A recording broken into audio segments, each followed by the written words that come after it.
क्या होता है, आपका वो जो घड़ा जो है, तो छेद जो है धीरे धीरे बंद हो जाता है। और जैसे घड़ा का छेद बंद होता है तो फिर हम क्या होता है, उससे घड़ा में पानी भर जाता है। तो आप कितने लोग चाहते हैं कि हम भगवान का भक्त बन जाए? सभी लोग चाहते हैं। सभी लोग बेटा को भगत सिंह बनाना चाहते हैं, लेकिन बनता क्यों नहीं है? क्योंकि हम और आप उस बच्चे को संस्कार नहीं देते हैं। कितने प्रकार का संस्कार होते हैं मालूम है?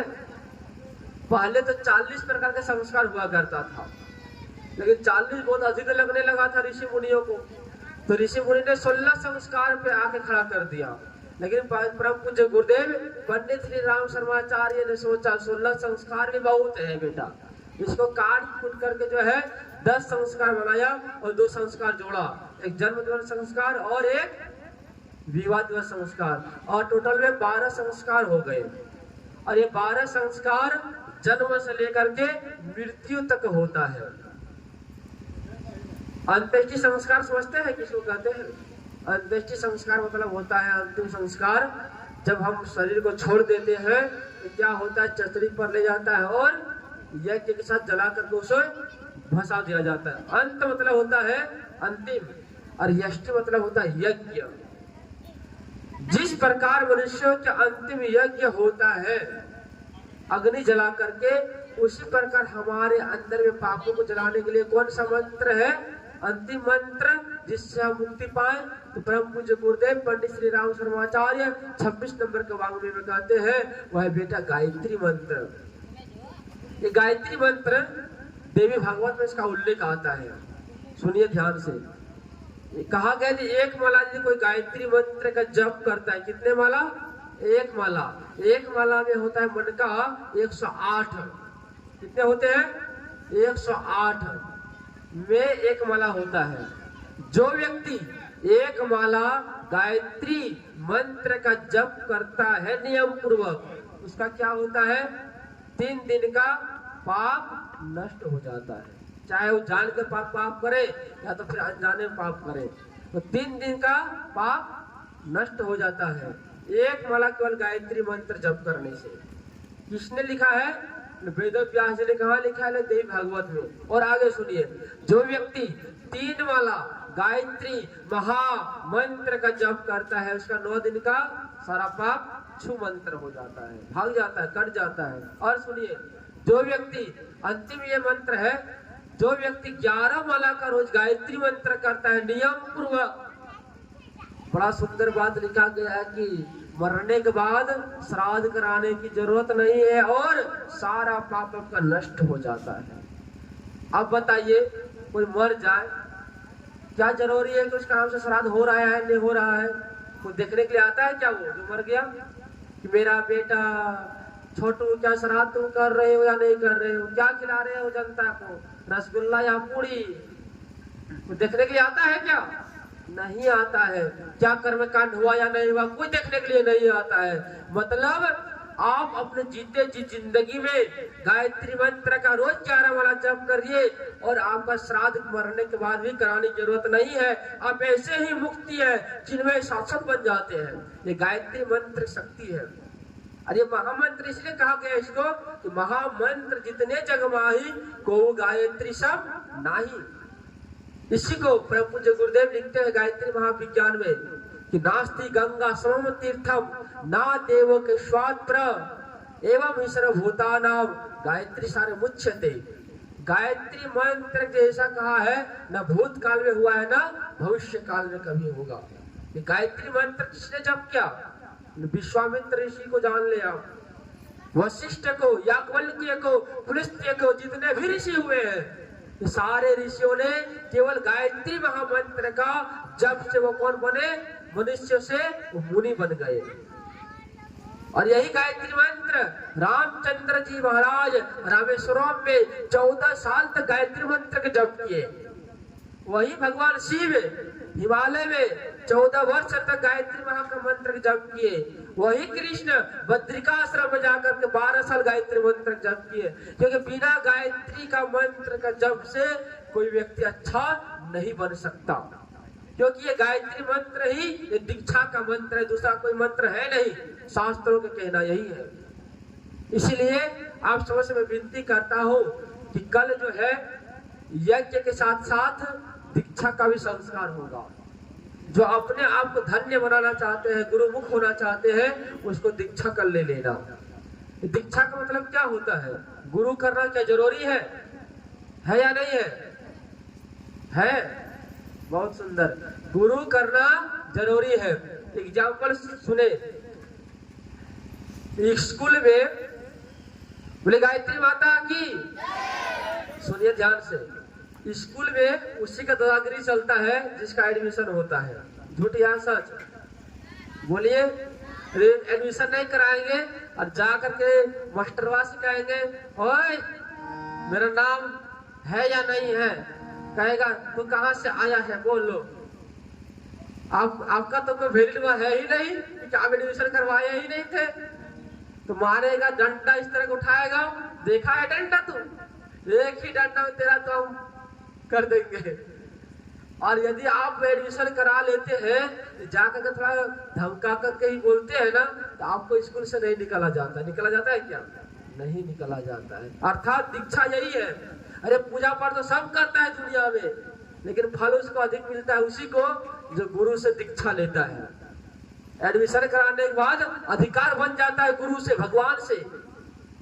और ऐसे पूजा पाठ करेंगे, जितना पूजा करेंगे उतना ही लाभ मिलेगा। लेकिन दीक्षा ले लेंगे, कम पूजा पाठ करेंगे, कम मंत्र जप करेंगे, लेकिन उसका शक्ति प्रचंड बन करके आएगा, अधिक बन करके आएगा। ये गुरु का शब्द जो है क्या कहता है, सुनिए ध्यान से। ग मतलब होता है अंधकार। क्या होता है? अंधकार। और रू मतलब होता है प्रकाश। जिस व्यक्ति को अंधकार से प्रकाश की ओर ले जाए उसे गुरु कहते हैं। अंधकार मतलब क्या? जो गलत रास्ते पर चलता है उसको अच्छे मार्ग पर ले जाना ही गुरु का कर्तव्य होता है। और आप सब भी चाहे कि हम अंधकार से प्रकाश की ओर चले, तो आप भी गुरु से दीक्षा ले लेंगे। गुरु हम लोग नहीं है, गुरु हमारे कौन है? दीक्षा भी हम लोग देंगे तो परम पूज्य गुरुदेव पंडित श्री राम शर्मा के आचार्य के जो दिए गए मंत्र है गायत्री मंत्र, उसी मंत्र का दीक्षा भी आप लोगों को दिया जाएगा। और मैं लिख करके दे सकता हूँ व्यासपीठ से। जिस दिन से आप दीक्षा लेंगे उसी दिन से आपका उन्नति होना चालू हो जाएगा, उसी दिन से आपका उन्नति होने चालू हो जाएगा। और यदि आप नियम पूर्वक रोज दीक्षा मंत्र जप करेंगे तो आपसे बड़ा धनवान इस दुनिया में कोई नहीं हो सकता है, कोई नहीं हो सकता है। क्योंकि हम लोगों ने अपनी जिंदगी में देखा है गुरु मंत्र की शक्ति। बिना प्रैक्टिकल का मैं कुछ करता ही नहीं हूँ। पहले मैं प्रैक्टिकल करता हूँ, पहले इस्तेमाल करो फिर विश्वास करो। सरफ लिखा हुआ रहता है ना, पहले इस्तेमाल करना फिर विश्वास करना। ये दीक्षा लीजिए, यदि लाभ नहीं मिला तो छोड़ दीजिएगा, मैं यहाँ से कहता हूँ। देखिए नंदन भैया ये बोल रहे हैं कि खूब लाभ मिला है। तो हमारे जितने भी लोग हैं, नंदन भैया बात नहीं, जितने भी लोग दीक्षा लिए हैं, चाहे वो गायत्री परिवार से हो, चाहे वो कबीर दास के परिवार से हो, चाहे संत महर्षि मणिदास के परिवार से हो, चाहे इस दुनिया के किसी भी संस्था से हो, जो दीक्षा लिया है उसका जिंदगी बदल गया है, बदल गया है। आप भी बदलना चाहते हैं तो गुरु से गुरुमुख हो जाए। आप बोलिएगा कि कोई कहता है गायत्री मंत्र दीक्षा नहीं लेना चाहिए। बहुत लोग डाउट में रहते हैं कि मोबाइल जब से आया है ना ये, तब से व्यक्ति को पागल कर दिया है। अच्छा तो कोई नहीं बना, मैं लिख करके दे सकता हूँ, कोई नहीं बना आज तक अच्छा। अच्छा पढ़ने के लिए भी जाए ना, जहाँ थोड़ा टिकटॉक में थोड़ा दब जाए बटन, ओहो एक जहाँ देख लिया तो फिर 1 घंटा छू मंत्र हो गया एकदम। उसका शॉर्ट वीडियो करते क्योंकि हम जानते नहीं है भाई, ये सब मोबाइल के चक्कर खाली रखते बात करने के लिए, कभी कभी कार्यक्रम लेने के लिए। तो ये मोबाइल देवता में जब वीडियो देखते होंगे तो बहुत ब्राह्मण है, बहुत वक्ता है जो गायत्री पर ये वो बोलते रहता है ये मंत्र नहीं जपना चाहिए, ये मंत्र जपने से ये होता है, लेकिन दिस इज रॉन्ग, इसको गलत कहा गया है कि नहीं ये नहीं हो सकता। गायत्री मंत्र जपने वाला व्यक्ति कभी घाटे पर नहीं रह सकता, क्योंकि इसी को संत महर्षि मणिदास जी कहते हैं। क्या सुनिए कि धन्यात्मक गायत्री ध्यान जो जन करे सदाई, मैं ही तासु कहे, पाप ताप नासे और मुक्त दिशा को जाई।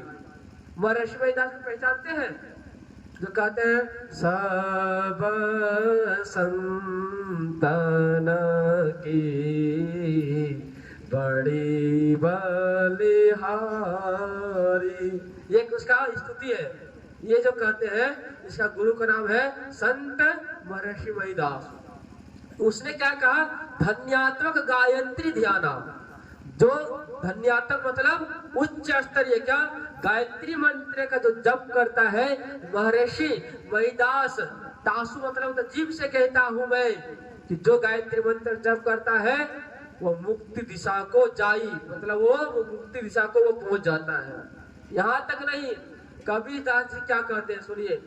कबीर दास जी कहते हैं अपने दोहावली में, धन्यात्मक गायत्री आदि शक्ति गायत्री के आवागमन नसाय, सप्त लोक वासा करे, कहे कबीर समझाए। कबीर दास जी कहते हैं ये जो गायत्री मंत्र है बेटा, ये आदि मंत्र है।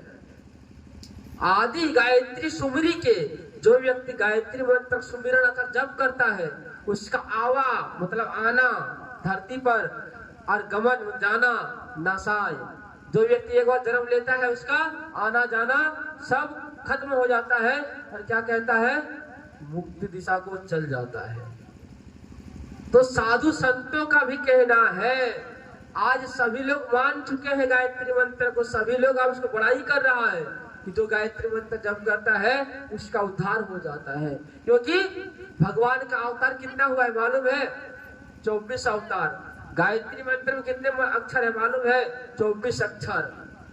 भगवान भागवत महापुराण में 11 स्कंद में वर्णन करते हैं, क्या सुनिए, कि बेटा गायत्री मंत्र का एक अक्षर में मैं एक अवतार लिया हूं।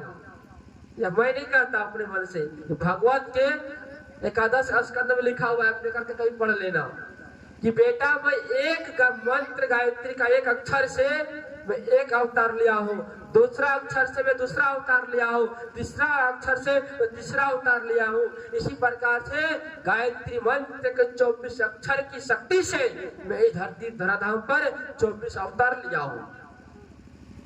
क्योंकि भगवान भी गायत्री मंत्र के सहारे पर चलता है, क्योंकि गायत्री ही कौन है, एक शक्ति है।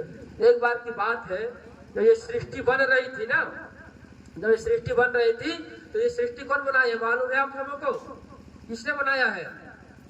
ब्रह्मा ने। किसने बनाया है? ब्रह्मा ने।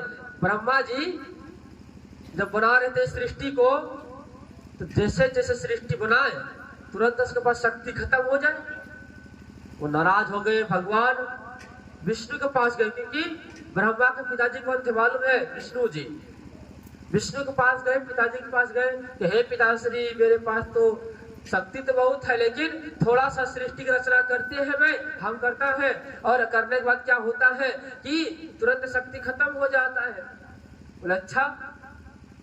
अब पूरा दिमाग लगाया, तो दिमाग काम ही नहीं कर रहा था। उसी समय वह गायत्री प्रकट होती है और कहती है, एको हम भविष्यामि, हे ब्रह्मदेव, मैं एक से अनेक बन जाती हूँ, तू 3 टाइम गायत्री मंत्र जप करना, दोपहर, सुबह और शाम को। जब तुम 3 टाइम जाप करोगे, जाप करने के समय मेरा नाम लेना गायत्री का, मैं एक से अनेक हो जाऊंगी, और जब एक से मैं अनेक हो जाऊंगी तो मैं अनेक आशीर्वाद में तुझे दूंगा, और जब अनेक आशीर्वाद तुझे मिल जाएगा तो इस सृष्टि की रचना तुरंत हो जाएगा। ब्रह्मा जी वही किए, जब जप करने के लिए सुबह शाम दोपहर बैठने लगे, ब्रह्मा को याद किए, वह गायत्री प्रकट हुई अनेक रूप धारण करके, और दोनों हाथ उठा करके बारंबार आशीर्वाद तीनों समय देने लगे। जब देने लगे आशीर्वाद, इतना शक्ति ब्रह्मा के पास आ गया कि वो गायत्री मंत्र शक्ति से जिस दुनिया में आप रहते हैं, जो व्यक्ति बना है, ये सारे केवल गायत्री की शक्ति से ही प्रकट हुए हैं। ऐसा एक भी व्यक्ति नहीं है जो कह सकता है कि मैं खुद से प्रकट हुआ हूं। ऐसा कोई है क्या? कोई नहीं है। आइए छोटा सा संगीत, फिर हम लोग आगे फिर से प्रवचन की ओर आगे बढ़ेंगे।